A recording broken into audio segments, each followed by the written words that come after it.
नमस्कार साथियों, आप सभी का स्वागत है समर्पण क्लासेस बूंदी के इस यूट्यूब मंच पर। शिक्षण अधिगम हम पढ़ रहे हैं। उसमें हमने पहली क्लास पढ़ी है और उस पहली क्लास में हमने अधिगम के विकार पढ़े हैं। क्या पढ़े हैं? अधिगम के विकार।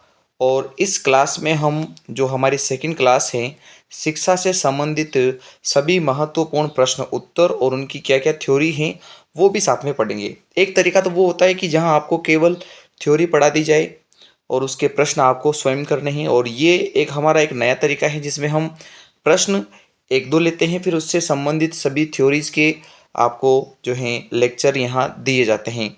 तो शिक्षण अधिगम की जो हमारी दूसरी क्लास है, इसका हम एक प्रश्न लेते हैं, उस प्रश्न के अकॉर्डिंग हम अपने नोट्स को बनाएंगे।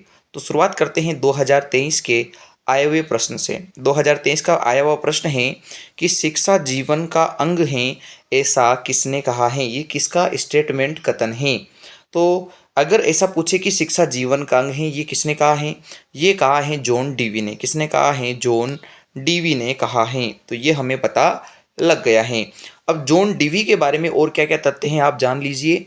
जॉन डीवी को बाल केंद्रित शिक्षा का जनक कहा जाता है, या फिर इनको प्रगतिशील शिक्षा प्रोग्रेसिव एजुकेशन का जनक भी कहा जाता है। इनके अनुसार शिक्षा एक त्रिध्रुवीय प्रक्रिया है। शिक्षा में तीन प्रमुख ध्रुव पोलर होते हैं, जिनमें से पहला है शिक्षक, दूसरा है शिक्षार्थी, तीसरा है समाज। समाज के स्थान पे आपको पाठ्यक्रम भी दिया जा सकता है। इन्होंने किताब लिखी है जिसका नाम है स्कूल एंड सोसाइटी। तो स्कूल एंड सोसाइटी में इन्होंने कहा कि एजुकेशन जो है वो एक प्रकार का ऑर्गन है हमारे जीवन का, हमारी लाइफ जो है उसका एक ऑर्गन है। तो शिक्षा हमारा जो जीवन है उसका एक अंग है, मतलब शिक्षा को हम अपने से अलग नहीं कर सकते। तो ये 2023 के उस प्रश्न का जवाब हो चुका है। अब इससे संबंधित महत्वपूर्ण क्या क्या परिभाषाएं पूछ सकता है शिक्षा की, वो हम देख लेते हैं। अगर आपसे पूछे कि शिक्षा व्यवहार का परिमार्जन करने की प्रक्रिया है, या शिक्षा व्यवहार का परिमार्जन करती है, ये किसने कहा? तो ये भी जॉन डीवी ने ही कहा है। फिर आगे पूछे कि शिक्षा से मेरा तात्पर्य है शरीर, आत्मा और मस्तिष्क का सर्वांगीण विकास करना, या शिक्षा शरीर, आत्मा और मस्तिष्क का सर्वांगीण विकास करती है, ऐसा किसने कहा? तो हमें बताना है कि जिस शिक्षा की परिभाषा में आत्मा आ जाता है वो दी है परिभाषा महात्मा ने। तो महात्मा गांधी ने यह परिभाषा दी है कि शिक्षा जो है शरीर का, आत्मा का और मस्तिष्क का सर्वांगीण विकास करती हैं, होलिस्टिक डेवलपमेंट करती हैं। फिर 2023 और 24 के डीएलएड बीएसटीसी के पेपर में ये प्रश्न आया था कि बुनियादी शिक्षा की जो अवधारणा है या बेसिक शिक्षा का जो कॉन्सेप्ट है वो किसने दिया है?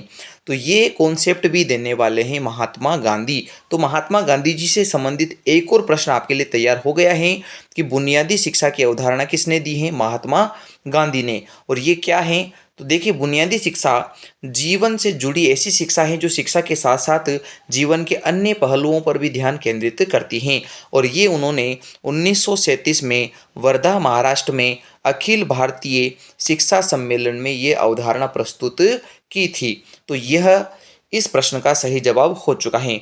अब हमारे पास है अगला शिक्षा संबंधित प्रश्न। प्रश्न है, किसने कहा शिक्षा मानव में अंतर्निहित पूर्णता की अभिव्यक्ति है? अब आप जैसे वो आत्मा वाला प्रश्न आ जाए तो महात्मा लगा के आओगे, ऐसे ही जब प्रश्न आ जाए अंतर्निहित पूर्णता, अंदर की पूर्णता की बात कौन करते हैं? स्वामी जी। स्वामी लोग जो होते हैं, जो अपने शिष्यों को शिक्षा देते हैं, वो अंदर की पूर्णता की बात करते हैं। तो ये परिभाषा दी है स्वामी विवेकानंद जी ने। तो इसका सही जवाब हो चुका है। फिर अगली परिभाषा है कि स्वस्थ शरीर में स्वस्थ मन का ही सर्जन होगा। अगर स्वस्थ शरीर है तो स्वस्थ मन है। मन का मतलब यहाँ मस्तिष्क से है, और अगर मस्तिष्क अच्छा है तो अच्छी शिक्षा ही मिलेगी। इसका मतलब अगर ये परिभाषा आ जाए स्वस्थ शरीर और स्वस्थ मन का सर्जन ही शिक्षा है, तो ये परिभाषा दी है अरस्तु ने। अरस्तु को मनोविज्ञान का जनक भी कहा जाता है। आगे देखते हैं अगली परिभाषा को। किसने कहा कि पौधे जो हैं खेती से विकसित होते हैं, उसी प्रकार मनुष्य शिक्षा से विकसित होते हैं? तो अगर ये पूछे तो ये कहना है जॉन लॉक का। किसका है? John Locke. तो जॉन लॉक शिक्षाविद हुए। उन्होंने कहा कि जैसे पौधे जो हैं वो खेती से अच्छे डेवलप होते हैं, उनका विकास होता है।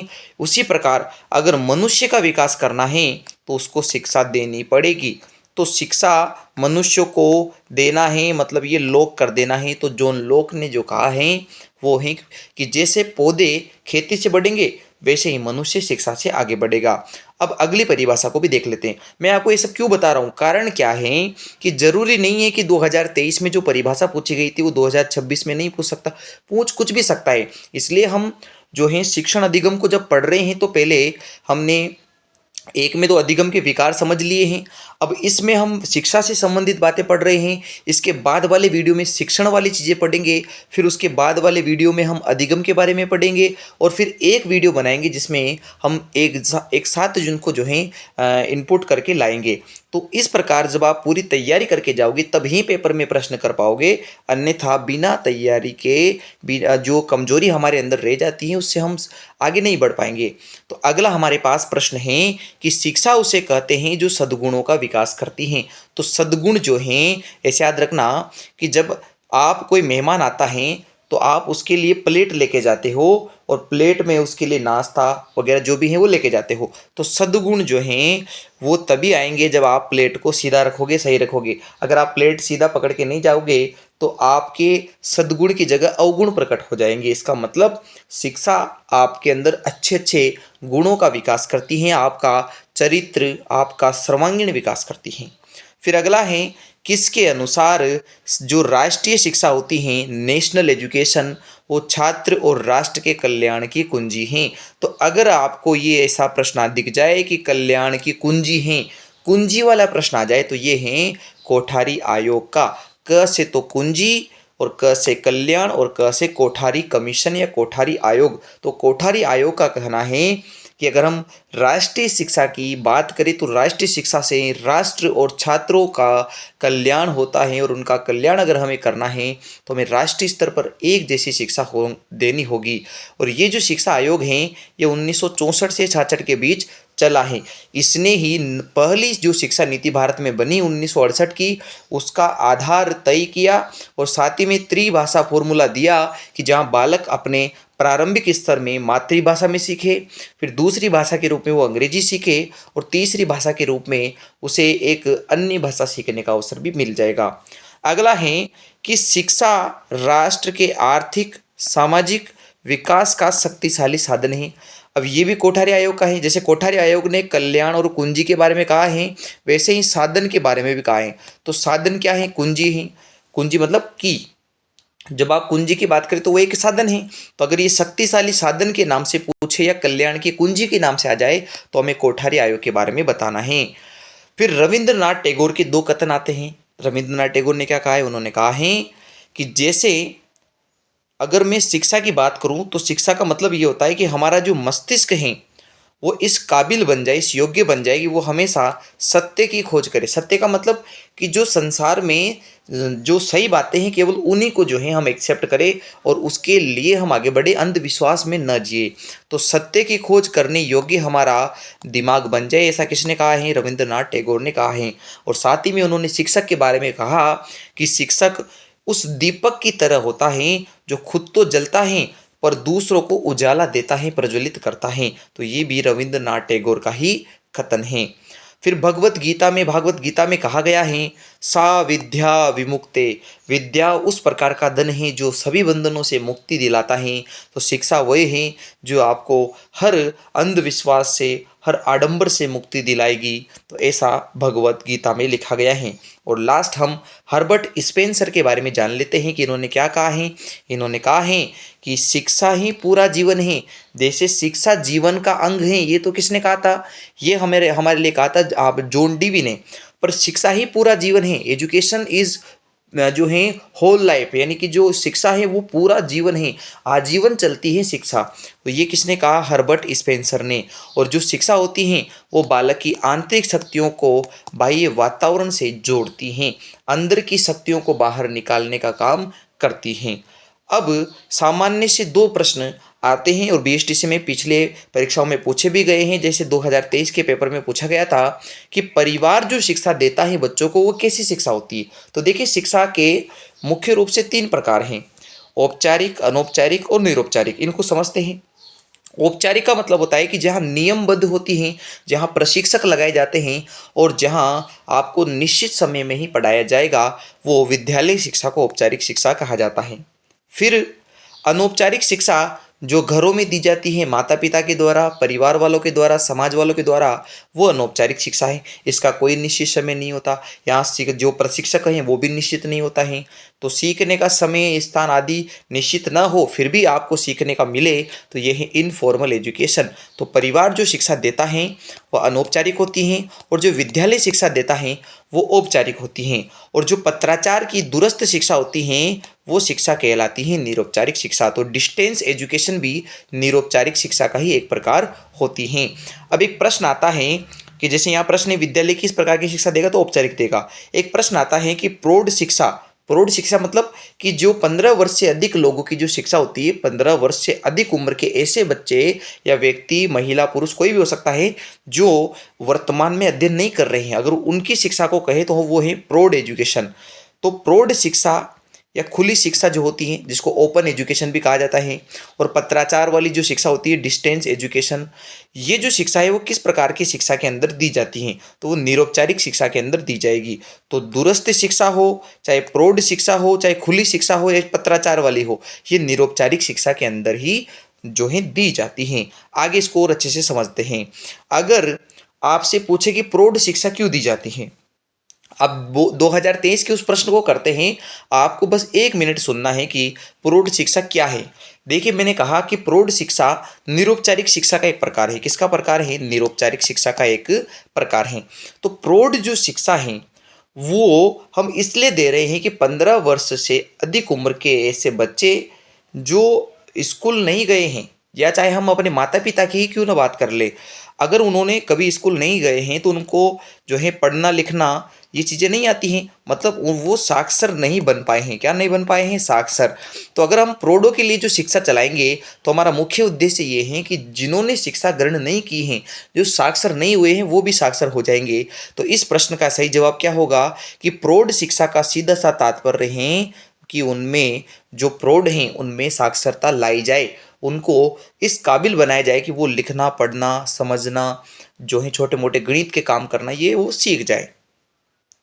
फिर हम आपके बारे में कुछ ऐसे प्रश्न हमने निकाले हैं कि अगर आपसे पूछ ले कि बताओ ये प्रकार की शिक्षा कौन सी है। जैसे आपसे प्रश्न पूछ ले कि रेगुलर पाठ्यक्रम चले, आपको प्लानिंग बना के सिखाए, समस्या समाधान करना सिखाए, या वास्तविक जीवन की परिस्थितियां देखकर सिखाए, निश्चित उद्देश्य से सिखाए, पाठ योजना और पाठ्यचर्या का प्रयोग करते हुए सिखाए, और जो सीमित समय तक चलती हो, ये किस प्रकार की शिक्षा होती हैं। तो देखो, विद्यालय ही वो शिक्षा है, विद्यालय शिक्षा जो निश्चित समय तक चलेगी, वहाँ पाठ्यक्रम निश्चित होता है, प्लानिंग योजनाबद्ध सिखाया जाता है, पाठ योजनाएं तैयार की जाती है, बच्चों को समस्या समाधान का गुण भी सिखाया जाता है। तो वो औपचारिक शिक्षा फॉर्मल एजुकेशन ही होगी। और जो आकस्मिक रूप से चलती है, जो फिक्स नहीं है कि कब से इसको सिखाया जाएगा कब नहीं सिखाया जाएगा, और हमेशा चलेगी, और ये स्वरुचि वाली होती है। आपकी रुचि है सीखने की तो सीख लो, नहीं है तो कोई इसमें आपको फोर्स करने वाला भी नहीं है। तो इसका उद्देश्य भी साक्षरता सुनिश्चित करना है कि थोड़ी बहुत नॉलेज हो जाए। तो ये है घरेलू शिक्षा, अनौपचारिक प्रकार की शिक्षा। फिर है कि न तो औपचारिक शिक्षा जितना उसमें कठिनता हो, और न ही अनौपचारिक शिक्षा जितनी उसमें सरलता हो, बीच का गुण हो लचीलेपन जैसा। तो लचीलेपन वाली जो शिक्षा है, और जो प्रौढ़ शिक्षा है, दूरस्थ शिक्षा है, पत्राचार वाली शिक्षा है, वो शिक्षा कौन सी होती है? वो होती है निरौपचारिक प्रकार की शिक्षा। यहाँ तक का तो हमें पता लग गया है। फिर अगर पूछे कि विशेष आवश्यकता वाले बच्चे, जिनको विकलांग बच्चे, ऐसे बच्चे जिनको दिखाई नहीं देता, सुनाई नहीं देता, अगर ऐसे बच्चों की हम बात करें तो ऐसे बच्चों की शिक्षा को क्या कहा जाता है? विशिष्ट शिक्षा, स्पेशल एजुकेशन कहा जाता है।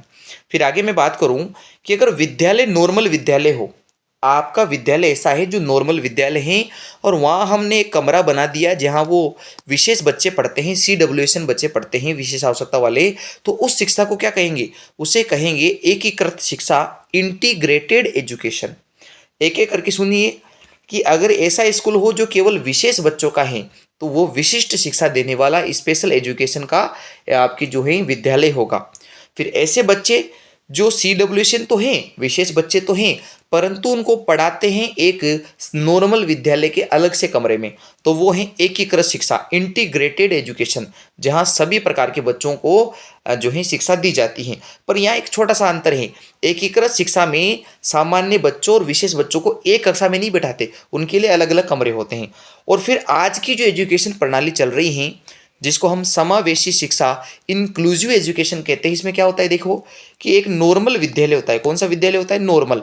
इस नॉर्मल विद्यालय में सभी बच्चे, चाहे वो कमजोर हो, आपके विकलांग हो, सामान्य हो, विशेष बच्चे हो, सभी को एक जगह बिठाकर एक ही छत के नीचे एक समान शिक्षा देते हैं, आपस में घुलने मिलने का, खेलने कूदने का इनका अवसर देते हैं, तो वो शिक्षा समावेशी होती हैं। तो 3 प्रकार की शिक्षा मैंने आपको समझाई कि विशेष बच्चों की अलग से स्कूल हो, विशेष शिक्षा, विशेष बच्चों को सामान्य जो है स्कूल में अलग से कमरा देकर पढ़ाई, वो है एकीकृत शिक्षा, और विशेष बच्चे, सामान्य बच्चे सभी को एक ही जगह एक ही क्लास में बिठा के पढ़ाए, वो है समावेशी शिक्षा। तो 3 प्रकार की शिक्षा आपने समझ ली होगी। फिर पूछे कि शिक्षा का संकीर्ण अर्थ और व्यापक अर्थ क्या होता है? तो देखिए, शिक्षा का संकीर्ण, छोटा अर्थ, नेरो जो अर्थ है वो ये होगा कि शिक्षा का हम अपने जीवन में ये समझते हैं कि जो पढ़ना लिखना गणना करना जानता है वो पढ़ा लिखा व्यक्ति है, शिक्षित व्यक्ति हैं। और अगर हम इसकी व्यापक अवधारणा में जाए तो व्यापक अवधारणा, जिसे 4H अवधारणा भी कहा जाता है, ये दी है महात्मा गांधी जी के द्वारा। और उन्होंने कहा कि अगर कोई अच्छे प्रकार से शिक्षित हो रहा है, व्यापक रूप से शिक्षित हो रहा है, तो ऐसा बच्चा मेंटली रूप से भी अच्छा डेवलप हो पाता है, इमोशनल रूप से भी अच्छा डेवलप हो पाता है, वो फिजिकल रूप से भी हो पाता है, और वो साइको मोटर रूप से बोले तो क्रियात्मक रूप से भी जो है अच्छा विकसित हो पाता है। तो मानसिक, शारीरिक, क्रियात्मक, भावात्मक, चारों प्रकार से जो बालक विकसित होता है वो व्यापक शिक्षा की अवधारणा से विकसित हुआ बालक होता है। जबकि संकीर्ण अर्थ, छोटा अर्थ ये होता है कि पढ़ना लिखना गणना करना आता है, ऐसा बच्चा संकीर्ण अर्थ वाला होता है। अब आपको ये सब बातें जो मैं यहाँ बताने वाला हूँ ऑलरेडी पता है, बस एक बार मैं आपको समझा देता हूँ। जैसे राष्ट्रीय शिक्षक दिवस 5 सितंबर को मनाते हैं।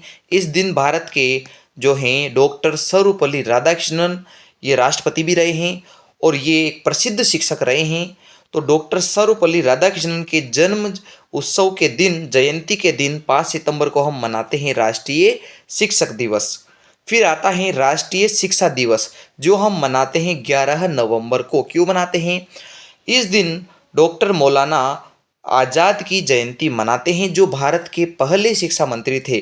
तो भारत के पहले शिक्षा मंत्री 11 नवंबर को उनका जन्म हुआ, जिनका नाम है मौलाना आज़ाद। तो इनकी जयंती मनाते हैं। फिर आता है राष्ट्रीय अंतर्राष्ट्रीय विद्यार्थी दिवस, और ये पिछले साल रीट में भी पूछा गया था कि राष्ट्रीय विद्यार्थी दिवस कब मनाया जाता है? 15 अक्टूबर को मनाते हैं। क्यों मनाते हैं? इसको समझने के लिए आपको जानना पड़ेगा कि इस दिन बर्थडे मनाया जाता है, जन्म उत्सव होता है डॉक्टर APJ अब्दुल कलाम आज़ाद का। तो APJ अब्दुल कलाम आज़ाद की जयंती मनाते हैं 15 अक्टूबर को। इस दिन राष्ट्रीय और अंतर्राष्ट्रीय विद्यार्थी दिवस, स्टूडेंट डे मनाते हैं। जबकि शिक्षा दिवस 11 नवंबर को मौलाना आज़ाद की जयंती के दिन मनाते हैं, और राष्ट्रीय शिक्षक दिवस मनाते हैं 5 सितंबर को डॉक्टर सर्वपल्ली राधाकृष्णन जी के जन्म के उत्सव पर। और अंतर्राष्ट्रीय शिक्षक दिवस पूछे तो हम कह देंगे कि अंतर्राष्ट्रीय स्तर पर 5 अक्टूबर के दिन हम मनाते हैं अंतर्राष्ट्रीय शिक्षक दिवस। क्यों मनाते हैं? क्योंकि इस दिन सभी प्रकार के शिक्षक जिन्होंने शिक्षा के क्षेत्र में अच्छा काम किया है उनका सम्मान किया जाता है। और फिर अंतर्राष्ट्रीय शिक्षा दिवस भी मनाया जाता है 24 जनवरी को, और ये शिक्षा के महत्व, शिक्षा ने समाज में क्या क्या किया है उसको सेलिब्रेट करते हुए मनाया जाता है। तो सारे दिवस मैंने आपको एक एक करके बता दिए हैं। विशेष रूप से आपको राष्ट्रीय शिक्षा दिवस, राष्ट्रीय शिक्षक दिवस और राष्ट्रीय विद्यार्थी दिवस तो याद रखना ही पड़ेगा। अब आ जाते हैं शिक्षा की प्रक्रिया किस प्रकार की है। तो शिक्षा 2 प्रकार की प्रक्रियाओं से चलती हैं। शिक्षा द्विध्रुवीय प्रक्रिया भी मानी जाती है और त्रिध्रुवीय प्रक्रिया भी हैं। हालांकि शिक्षा के पक्ष तो 2 ही होते हैं, शिक्षा के पक्ष तो 2 हैं, एक वो पक्ष जो शिक्षा दे रहा है और दूसरा जो ले रहा है।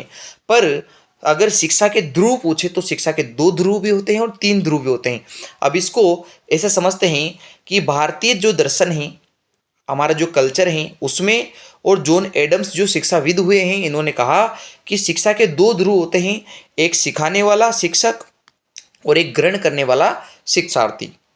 और जॉन डीवी, जिनको बाल केंद्रीय शिक्षा का जनक भी कहा जाता है, इन्होंने शिक्षा के 3 ध्रुव बताए हैं।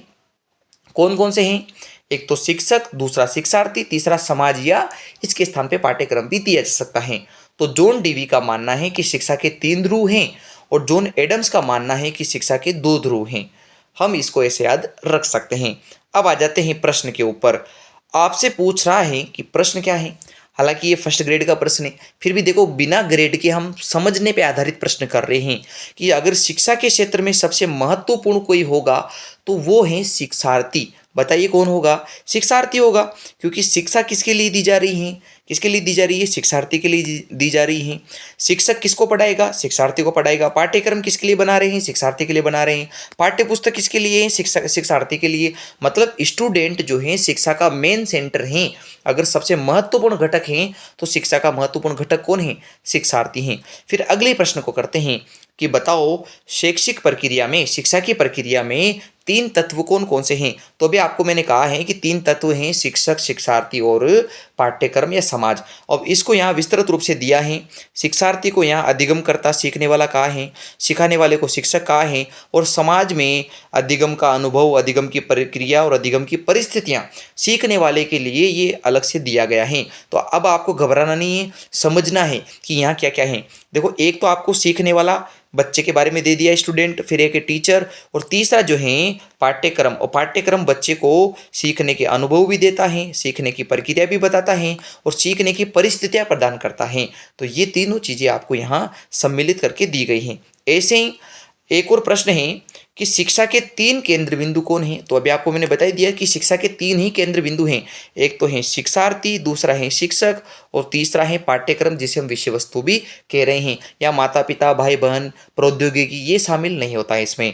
ऐसे ही पूछ रहा है कि अगर बालक को सामाजिक व्यवहार करने की शिक्षा देनी है, कौन सा व्यवहार? सामाजिक व्यवहार, कि समाज में वो अच्छा व्यवहार करना सीखे, तो फिर उसको क्या करना पड़ेगा? तो उसको सामाजिक रूप से और सांस्कृतिक रूप से एक्टिविटीज़, गतिविधियाँ करानी पड़ेगी। जैसे मेले त्यौहार के दिन उसको वहाँ लेके जाइए। जैसे कजली तीज का मेला है बूंदी में, तो हम कजली तीज के बारे में उसको पढ़ाएं। उससे बढ़िया है कि उसको एक बार वास्तविक अनुभव करवाया जाए, ताकि वो उस कल्चर से, उस समाज से, उस जहाँ से वो आ रहा है बैकग्राउंड से, उसके बारे में और अच्छा से सीख जाए। फिर आगे देखते हैं अगले प्रश्न को। अगला प्रश्न थोड़ा सा आपके लिए हो सकता है कि आपको कठिन लगे, किंतु आपको कठिनाई बिल्कुल भी महसूस नहीं होगी अगर आपने इसके नीचे वाला जो डायग्राम है वगैरह समझ लिया है। जैसे आपसे पूछ रहा है कि कौन सा प्रक्षेप ब्लूम के शैक्षिक उद्देश्यों के वर्गीकरण में नामित नहीं है। इसके लिए उस प्रश्न को करने के लिए हमें पहले नीचे ये वर्गीकरण को समझना पड़ेगा जो बीएस ब्लूम के द्वारा दिया गया है। अब इसको समझते हैं, पहले इसको समझते हैं, उस प्रश्न को बाद में करेंगे। अब प्रश्न क्या है कि अगर पूछे कि शिक्षा के अंतर्गत सीखने के उद्देश्य या शिक्षण के उद्देश्य के बारे में किसने बताया है, तो वो हैं बीएस ब्लूम। तो बीएस ब्लूम जो शिक्षाविद हुए हैं, इन्होंने शैक्षिक उद्देश्यों को ध्यान में रखकर 3 प्रकार से चीज़ें बताई हैं कि शिक्षा के 3 प्रकार के सीखने के 3 उद्देश्य होते हैं। पहला है संज्ञानात्मक क्षेत्र के उद्देश्य, दूसरा है भावात्मक क्षेत्र के, और तीसरा होता है मनोक्रियात्मक। तो संज्ञानात्मक क्षेत्र में क्या होता है? संज्ञान का मतलब होता है वातावरण के अनुरूप ज्ञान ग्रहण करना, ज्ञान, बोध, प्रयोग, मतलब ज्ञान लेना, कॉम्प्रिहेंशन करना, प्रैक्टिकल करके देखना, संश्लेषण करना, विश्लेषण मतलब चीज़ को खोल खोल कर समझना, एकत्रित करके समझना और परीक्षा लेकर समझना। ये तो है ज्ञान के संज्ञानात्मक क्षेत्र में।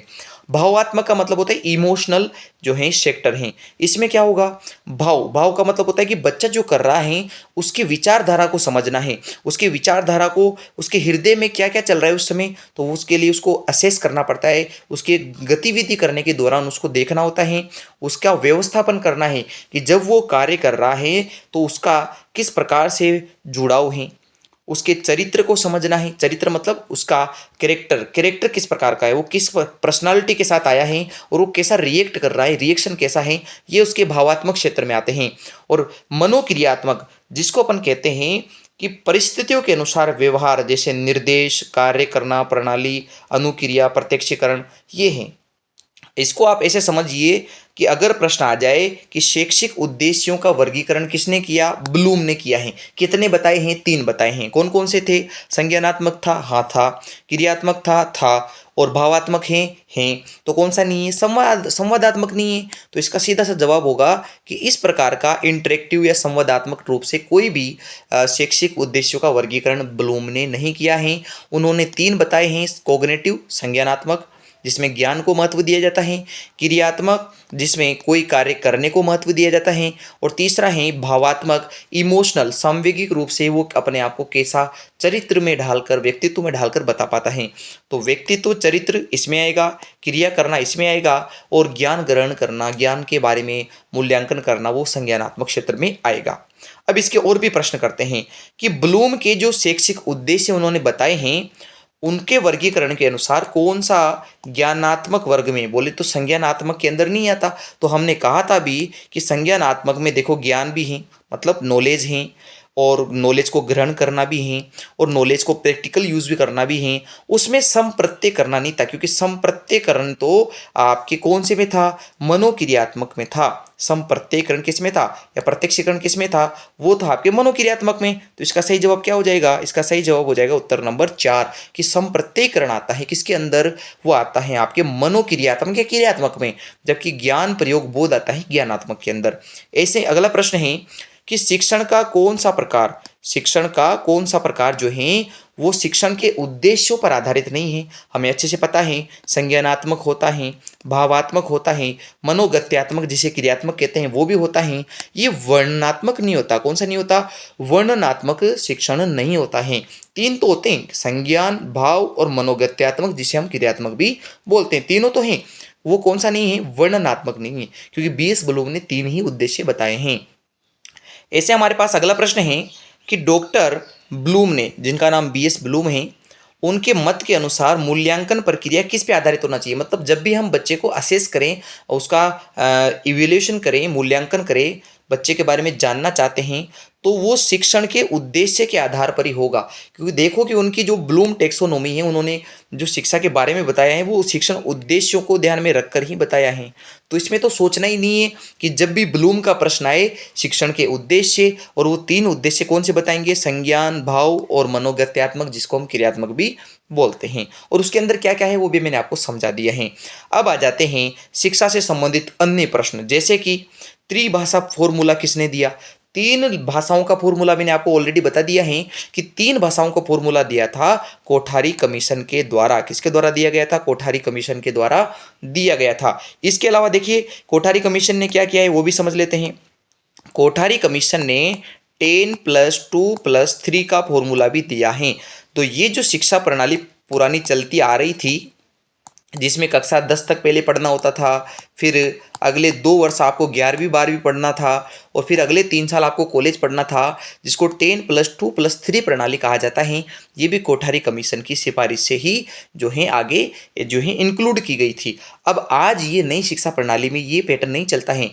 एनईपी 2020 नई शिक्षा नीति 2020 में ये शिक्षा प्रणाली बदल गई है, और इसको चेंज करके अब किया गया है 5 + 3 + 3 + 4, यानी कक्षा 12 तक आपको इस पैटर्न से पढ़ना पड़ेगा। और ये पिछले साल डीएलएड 2025 में भी पूछा गया था। अब आ जाते हैं operation black board. Operation black board क्या है, ये पिछले साल 2025 में भी बीएसटीसी के अंदर पूछा गया है। तो अगर प्रश्न आ जाए कि ऑपरेशन ब्लैक बोर्ड क्या है, डीएलएड 2025 में पूछा गया है, तो हमें बताना है ऑपरेशन ब्लैक बोर्ड जो है इसका उद्देश्य क्या था कि देश में जितने भी प्राइमरी स्कूल चलती हैं, प्राथमिक स्कूल चलती हैं, उनमें बुनियादी सुविधाओं की कमी है, कि जैसे पंखे नहीं है स्कूल में, कमरे नहीं हैं, बोर्ड वगैरह नहीं है, संसाधनों की कमी है, शौचालय नहीं है, तो उनका जो है वो बेसिक जो है वहाँ सामग्रियाँ उपलब्ध करवाई जाए। तो ये ऑपरेशन ब्लैक बोर्ड कब चलाया गया था, दूसरी शिक्षा नीति के समय। तो देखिए एक शिक्षा नीति आई है, जैसे पहली शिक्षा नीति 1968 में आई है वो मैंने आपको बता दिया। अब हम समझते हैं दूसरी शिक्षा नीति को। कौन सी शिक्षा नीति, दूसरी शिक्षा नीति। और दूसरी शिक्षा नीति जो है 1986 में आई हैं। और पहली कब आई थी? 1968 में। तो दूसरी शिक्षा नीति जो आई 1986 की, इस शिक्षा नीति में कंप्यूटर शिक्षा और गुणवत्तापूर्ण शिक्षा पे जोर दिया गया और साथ ही में संसाधन उपलब्ध कराने पर भी जोर दिया गया था। तो इसका सही जवाब होगा कि 1986 की जो शिक्षा नीति थी, उस समय की जो नेशनल पॉलिसी ऑन एजुकेशन थी, शिक्षा नीति, उसने अगले वर्ष 1987 में एक अभियान चलाया जिसे कहा जाता है ऑपरेशन ब्लैक बोर्ड। और ऑपरेशन ब्लैक बोर्ड का उद्देश्य था कि प्राथमिक जो विद्यालय हैं उनमें बुनियादी आवश्यकताओं को, संसाधनों को उपलब्ध करवा दिया जाए। तो आई होप आपने प्रश्न भी समझ लिया होगा। फिर अगर पूछे कि बताओ ऐसी कौन सी समिति है जिसने छात्र की सेवाओं को, ऐसी कौन सी समिति है जिसने छात्र सेवाओं में व्यावसायिक नियुक्ति, मार्गदर्शन, परामर्श, यानी बच्चे को मार्गदर्शन भी चाहिए, निर्देशन भी चाहिए, ये सब जो है करना बताया, वो कौन सी समिति है? वो भी है कोठारी कमीशन। उसका सही जवाब क्या हो जाएगा? कोठारी कमीशन। और कोठारी कमीशन 1964 से 66 के बीच में आया है। एक बार मैं आपको सारी चीज़ें समझा देता हूँ कि आपको कितने आयोग या जो है समितियां पढ़नी है। आपको 3 प्रमुख आयोग पढ़ने हैं। एक तो है कोठारी कमीशन, पहला तो कौन सा है? कोठारी कमीशन। और ये कोठारी कमीशन 1964 से 66 में आया है, स्वतंत्र भारत का तीसरा आयोग है। इसके पहले स्वतंत्र भारत का दूसरा आयोग था 1952 में आया हुआ मुदालियर आयोग। और मुदालियर आयोग का उद्देश्य क्या था? उद्देश्य था जो माध्यमिक शिक्षा है, माध्यमिक शिक्षा उसमें सुधार करना। तो ये इस प्रश्न का जवाब हो गया। और जबकि स्वतंत्र भारत का पहला शिक्षा आयोग पूछ ले, जो पिछले साल पूछा भी गया था, उसका नाम है राधा कृष्णन आयोग। और ये आयोग 1948 में आया है और ये उच्च शिक्षा से संबंधित था कि वो हायर जो एजुकेशन है, कॉलेज एजुकेशन, वो 180 दिन के बाद सेमेस्टर प्रणाली के रूप में पेपर होने चाहिए। तो ये 3 आयोग आपको याद रखने हैं। राधा कृष्णन आयोग 1948 में स्वतंत्र भारत का पहला आयोग था जो उच्च शिक्षा पे ध्यान देता है। जबकि माध्यमिक शिक्षा के लिए जो आयोग था दूसरे नंबर का, वो है मुदालियर आयोग। और जो है संपूर्ण भारत की शिक्षा प्रणाली के लिए जो लाया गया था वो था कोठारी कमीशन, जो 1964 से 66 के बीच में आया और तीसरा आयोग था। हमने तीनों के बारे में जान लिया है।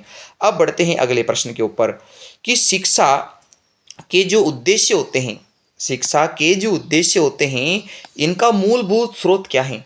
शिक्षा जो व्यक्ति प्राप्त करता है, ये कैसे प्राप्त करता है? क्या मानव के अनुभव से प्राप्त करता है, या किसी व्यावसायिक संगठन से जुड़कर प्राप्त करता है, या शिक्षा मनोविज्ञान, एजुकेशन साइकोलॉजी पढ़कर प्राप्त करता है, या शिक्षा प्रदान करने वाले कॉलेज में जाकर प्रदान करता है? तो ध्यान दीजिए, शिक्षा जो है मानव को अनुभव से आती है। तो इसका सीधा सा उत्तर हो जाएगा कि इसका सही उत्तर होगा मानव अनुभव। तो शिक्षा के उद्देश्य वो मानव के अनुभव से आते हैं। तो ये हमने जान लिया है। और यदि प्रश्न पूछे कि शिक्षा का आधुनिक सिद्धांत क्या है, तो वो थोड़ा सा इसका उत्तर चेंज होगा। और इसका उत्तर ये है कि आज अगर हम वर्तमान परिप्रेक्ष्य में शिक्षा की बात करें तो शिक्षा का उद्देश्य सत्य की खोज करना है। और सत्य की खोज करने वाली परिभाषा किसने दी थी? रविंद्रनाथ टैगोर ने दी थी। ये मैंने आपको वीडियो की स्टार्टिंग में ही बता दिया है। देखिए आगे आप समझिए कि अगर आपसे पूछे कि शिक्षा को परिभाषित कर सकते हैं, शिक्षा को अगर आपको एक लाइन में परिभाषित करना है तो आप क्या कहोगे? अभी मैंने आपसे कहा था कि शिक्षा का मतलब है मानव के अनुभव से है और आधुनिक सिद्धांत का मतलब होता है सत्य की खोज करना। तो शिक्षा का जो सामान्य परिभाषा के रूप में पूछे तो वो आएगा अनुभव से प्राप्त होने वाले ज्ञान में वृद्धि। तो शिक्षा एक प्रकार का जीवन जीने का अनुभव है और उस अनुभव से हमें ज्ञान मिलता है। तो इसका सही उत्तर हो जाएगा अनुभव के द्वारा होने वाले ज्ञान में वृद्धि का रूप ही शिक्षा है। तो ये आए हुए प्रश्न हैं, इंपॉर्टेंट प्रश्न है। आपको ध्यान देना है कि अगर आप ये उत्तर लगा देंगे जीवन की तैयारी नहीं है, जीवन की तैयारी शिक्षा नहीं है और ज्ञानार्जन की भी नहीं है, पुस्तकों से ज्ञान प्राप्ति भी नहीं है। शिक्षा है मानव जीवन के अनुभव और उन अनुभव से ज्ञान को प्राप्त करना, ज्ञान में बढ़ोतरी करते रहना। फिर अब हम देखते हैं शिक्षा के और भी प्रकार होते हैं। हमने वैसे बात तो कर ली है, फिर भी देखिए थोड़ी बहुत कमजोरी अगर आपकी रह जाए तो आप अगर शिक्षा से संबंधित कोई और प्रश्न आए तो हमें ये बता सकते हैं कि शिक्षा की प्रकृति क्या है। तो सारे ही पॉजिटिव वर्ड मैंने यहाँ निकाल के रख रखे हैं। शिक्षा सतत रूप से आजीवन चलने वाली प्रक्रिया है, व्यवस्थित प्रक्रिया है। इसमें आपको एक के बाद दूसरी चीज़ें सीखनी होती हैं। शिक्षा से व्यक्ति का व्यवहार बदलता है, व्यक्ति को अनुभव आता है। बिना उद्देश्य की शिक्षा नहीं होती है, तो शिक्षा जो है ये उद्देश्यपूर्ण प्रक्रिया है। शिक्षा एक प्रकार का उत्पाद है। शिक्षा से ज्ञान मिलता भी है और शिक्षा ज्ञान देने की एक प्रक्रिया भी है, मतलब ये दोनों हैं। फिर है व्यक्तिगत रूप से समायोजन में सहायक है। जो जो व्यक्ति शिक्षा ग्रहण करेगा वो अपने जीवन को बेहतर बना पाएगा, विषम परिस्थितियों में भी अपने आप को ढाल लेगा, समायोजन कर पाएगा। फिर है शिक्षा एक प्रकार का निर्देश देती है कि आप अपने हिसाब से ऐसे काम करो, और निर्देशन भी है। तो निर्देश और निर्देशन, निर्देशन का कार्य शिक्षक करता है और निर्देश शिक्षक की सहायता से विद्यार्थी ग्रहण करेगा। फिर है संतुलित विकास। बच्चे का विकास ऐसा करती है कि बालक में कोई कमी न रहे, सर्वांगीण विकास करेगी। अनुभवों को जोड़कर आगे बढ़ाने वाली क्रिया हैं। गत्यात्मक हैं, परिवर्तनशील हैं, गतिशील हैं। मतलब शिक्षा कभी भी एक जैसी नहीं है। हर समय में, युग में शिक्षा का बदलाव होता रहता है। समय की मांग के अनुसार शिक्षा मिलती रहती है। शिक्षा द्विध्रुवीय भी हैं और त्रिध्रुवीय भी होती हैं। ऐसे ही शिक्षा का जो केंद्र है वो बालक होना चाहिए, यानी शिक्षा मनोवैज्ञानिक रूप से होना चाहिए। बच्चे की उम्र के अनुसार और बच्चे के मानसिक विकास के अनुसार शिक्षा दी जाए, ये है मनोवैज्ञानिक प्रक्रिया। और बच्चा ही शिक्षा का मेन केंद्र होना चाहिए। शिक्षा समाज की जो है आवश्यकता है, तो समाज शास्त्रीय अवधारणा भी है कि शिक्षा को समाज के अनुरूप दिया जाना चाहिए। कोई राजस्थान का व्यक्ति है, अगर उसको उत्तर प्रदेश की शिक्षा देंगे तो वो राजस्थान के बारे में कुछ नहीं जान पाएगा। मतलब जैसा समाज है वहाँ की शिक्षा दी जाती है। तो इस समाज शास्त्रीय प्रक्रिया भी है। तो शिक्षा की प्रकृति तो हमने सीख लिया है। अब शिक्षा का उद्देश्य क्या है, शिक्षा का हमारे जीवन में क्या महत्व है। अगर शिक्षा का महत्व वाला प्रश्न आ जाए तो आपको ढूंढना है कि ये प्रश्न में जवाब पहला ये मिलना चाहिए कि शिक्षा व्यक्ति का सर्वांगीण विकास करती है, समग्र विकास करती है, होलिस्टिक डेवलपमेंट करती है। बाकी सारी चीज़ें इसके अंदर इंक्लूड हो जाती हैं कि ये अच्छे नागरिक, आदर्श नागरिक तैयार करती हैं, अच्छे राष्ट्र का निर्माण करती हैं, और व्यक्तिगत रूप से, आर्थिक रूप से, सामाजिक रूप से विकास भी करती हैं, अच्छे विचार का निर्माण करने वाली हैं। जन्मजात बच्चे की जो क्षमताएं हैं उनको बढ़ाती हैं, सभी को एक समान अवसर देती हैं। व्यावसायिक कौशल, मतलब कि आप बेरोजगार न रहो, आप अपने जीवन में रोजगार के जैसे अवसर ले पाओ, ऐसा आपको बनाती हैं। अच्छा चरित्र सिखाती हैं, अच्छा पर्सनालिटी आपके अंदर बना के देती हैं। आप लोगों को आगे बढ़ाना, नेतृत्व करना भी सिखा दोगे, लोगों का मार्गदर्शन करना सीख जाओगे। आपको क्रिएटिव और अच्छा बोलने वाला आपको बना देगी, और आपके व्यवहार में वांछित संशोधन जो आपको करना है कि मेरे ये कमियां हैं इनको दूर कर दूं, तो वो भी ये काम कर सकती है शिक्षा, और ये भविष्य की तैयारी करवाती हैं। तो शिक्षा का उद्देश्य भविष्य के लिए तैयार करना भी है। पर शिक्षा की परिभाषा में अगर पूछे कि शिक्षा की मुख्य परिभाषा क्या है, तो वो मानव जीवन के अनुभव से होने वाले ज्ञान में वृद्धि होगा। फिर आगे हम आपको शिक्षा की प्रणाली भी समझा देते हैं। मैंने आपसे कहा है कि ये वीडियो थोड़ा लंबा जरूर हो जाएगा, पर शिक्षा के आपको इसके अलावा कोई भी यूट्यूब पर वीडियो देखने की जरूरत नहीं पड़े। देखो, प्राथमिक शिक्षा प्रणाली, प्राइमरी एजुकेशन, दो प्रकार से दी जाती हैं। एक तो छोटी कक्षाओं की 1 से 5 की शिक्षा, प्राथमिक कक्षाओं की शिक्षा होती हैं, और उच्च प्राथमिक कक्षाएं 6 से 8 चलती हैं। और अगर प्राथमिक शिक्षा प्रणाली पूछ ले तो कक्षा 1 से 8 तक चलेगी। ये जो प्राथमिक शिक्षा दी जाती है बच्चे को, वो इसलिए दी जाती है ताकि बालक समाज के नियमों की जानकारी कर पाए, बालक में अच्छी अच्छी हैबिट्स बच्चे में डेवलप हो, बच्चे का भाषाई विकास हो, सुनना, बोलना, लिखना, पढ़ना वो अच्छे प्रकार से सीख जाए, तो ये होना चाहिए। और अगर पूछ ले कि प्राथमिक कक्षाओं में कौन सी भाषा में पढ़ाई जाना चाहिए, मातृभाषा में पढ़ाई जाना चाहिए। प्राथमिक जो शिक्षा होती है या कोई भी शिक्षा प्रणाली जो है वो बाल केंद्रित ही होना चाहिए और मनोवैज्ञानिक होना चाहिए, उम्र के अनुसार उसे सिखाना है। अब देखते हैं माध्यमिक शिक्षा। माध्यमिक शिक्षा क्या होती है कि जो 9 से 12 तक की शिक्षा है वो माध्यमिक शिक्षा प्रणाली है। इसमें दो प्रकार की कक्षाएं होती है। माध्यमिक कक्षाएं कक्षा 9 और 10 के लिए, और उच्च माध्यमिक कक्षाएं कक्षा 11 और 12 के लिए होती हैं। और ये माध्यमिक शिक्षा क्यों दी जाती है? क्योंकि बच्चे में राष्ट्र के प्रति और इतिहास के प्रति जो है जुड़ाव महसूस हो, अच्छा दृष्टिकोण हो जाए, संविधान के प्रति जो उसके कर्तव्य हैं और संविधान ने उसको क्या क्या अधिकार दिए हैं वो उसको जानने लग जाए, अच्छा तार्किक हो, रटने वाला न हो, वैज्ञानिक दृष्टिकोण विकसित कर पाए और विभिन्न विषयों में उसको गहरा ज्ञान मिले। जिस विषय को पढ़ना चाहता है उसमें उसको एक अच्छे से जो ज्ञान मिले, इसलिए उसको माध्यमिक शिक्षा दी जाती है। फिर बाल केंद्रीय शिक्षा क्या होती है? बाल केंद्रीय शिक्षा वो होती है जहाँ बालक के को ध्यान में रखकर शिक्षा दी जाती है, जहाँ छात्र जो हैं वो सक्रिय अधिगम करता है, एक्टिव पर्सन है और शिक्षक वहाँ मार्गदर्शक के रूप में कार्य करता है।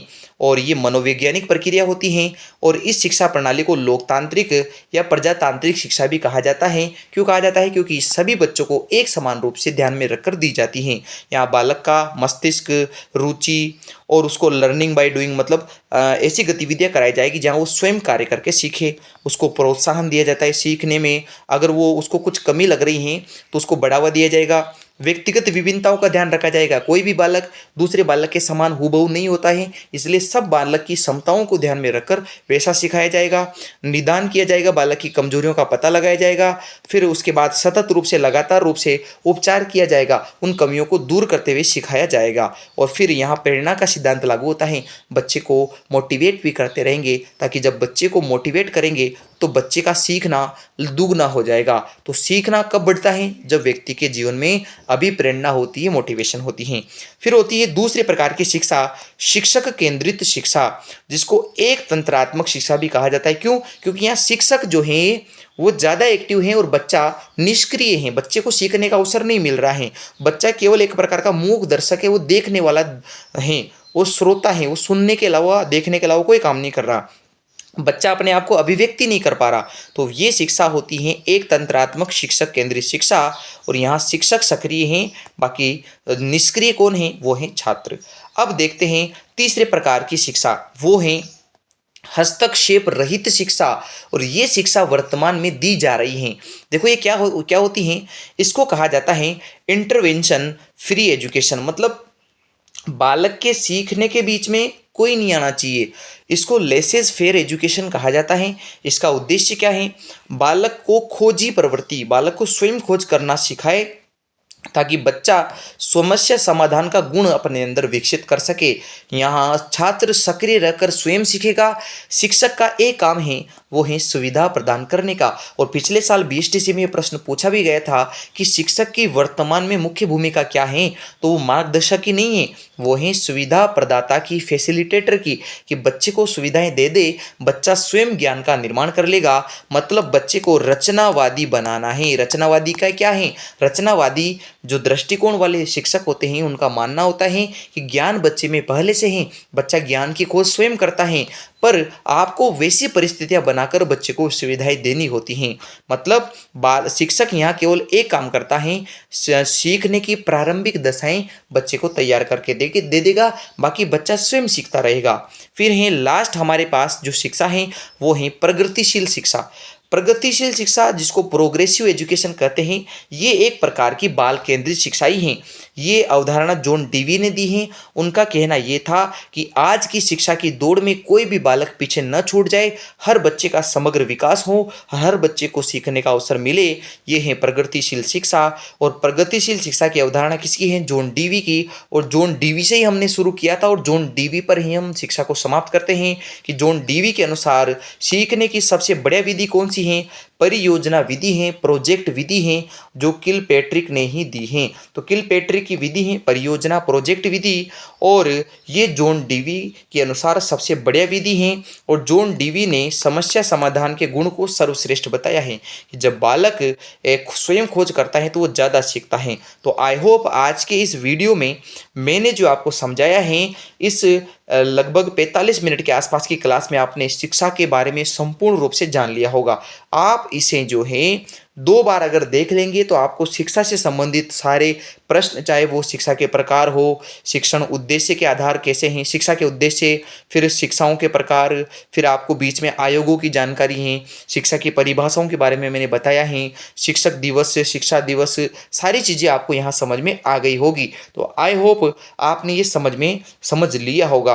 अगर आपको ऐसे ही और मज़ेदार वीडियो देखने हैं तो आपको इस चैनल को सब्सक्राइब करना है, जिसका नाम है समर्पण क्लासेस बूंदी, और आप इसे जुड़े रहिए। भविष्य में आपके लिए बेहतर बेहतर कंटेंट यहाँ उपलब्ध कराया जाएगा।